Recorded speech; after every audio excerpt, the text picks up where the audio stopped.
আমার সাথে যে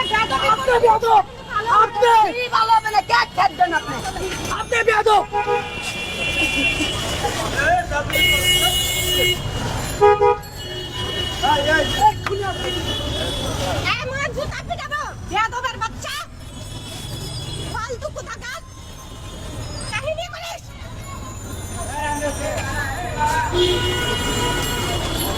আমাকে এইভাবে অপমান না করলে পারতি। এই অপমান কেন? আমার নেত্রীর জন্য আছে বেশি অপমান আমি সহ্য করতে পারবো। আমার নেত্রীর জন্য একটা বেশি অপমান আমি সহ্য করতে পারবো। এই যে আমার নেত্রীকে আমাকে পুড়ে মেরেছে। ওরা কত শিশু না, ওরা আগে যেমন পরিকল্পনা করে এত কিছু করছে, এখানে পরিকল্পনা করছে।